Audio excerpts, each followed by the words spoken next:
अस्सलाम वालेकुम दोस्तों। सबसे पहले तो आप सब दोस्तों को जुमा मुबारक। रमज़ान एंड हो रहा है, ख़त्म होने वाला है। मोस्ट प्रोबेबली 1 या 2 रोज़े बाकी रह गए हैं आज के बाद। तो आखिरी जुमा है, ज़्यादा से ज़्यादा इबादत करें, दुआ करें।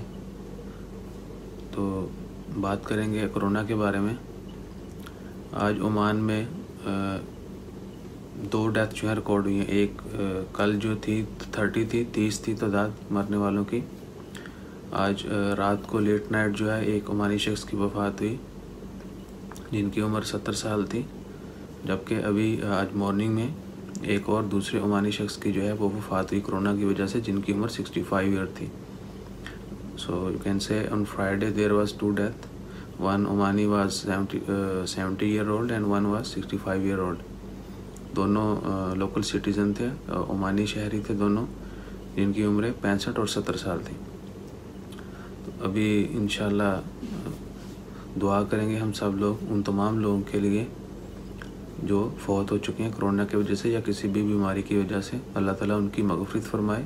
और उन तमाम लोगों के लिए भी दुआ करें जो किसी भी बीमारी में मुब्तला हैं। अल्लाह ताला उनको जल्द से जल्द अच्छी सेहत अता फ़रमाए। तो दोस्तों दुआ करते रहें, इंशाल्लाह अल्लाह ताला जल्द से जल्द इस वबा को ख़त्म करे। और जो भी लोग जिस भी मुश्किल का शिकार हैं, अल्लाह ताला उनकी मुश्किलात आसान फरमाए और उनको ढेरों खुशियाँ अता फरमाए। तो अपना ख्याल रखिएगा, बहुत ज़्यादा सेफ्टी जो है मेजर्स उनको फॉलो करें। यकीनी बनाएं कि आप जो हदायत दी गई हैं उनको लाजमी फ़ॉलो कर रहे हैं। चूँकि आप सब दोस्तों को पता है, हम पहले भी शेयर कर चुके हैं कि अगर हदायत नहीं फ़ॉलो करेंगे, एक तो क्या है कि हमारा अपना नुकसान है, दूसरा जुर्माना होगा और जेल भी जा सकते हैं। तो खुदारा अपना ख्याल रखिए। अगर हम थोड़ी सी एहतियात करेंगे तो जल्दी हम इस जो मुश्किल से निजात पा लेंगे। और साथ ही हम अल्लाह ताला के दुआ करते हैं कि या अल्लाह हमें माफ़ फरमा, हमारे ऊपर मज़ीद जो है बोझ ना डाल, मज़ीद इम्तिहान यानी हमें इम्तिहान में ना डाल, हमारी ख़ताएँ माफ़ फरमा और जल्द से जल्द इस वबा को ख़त्म कर और हमें दोबारा से खुशियाँ नसीब अता फरमाए।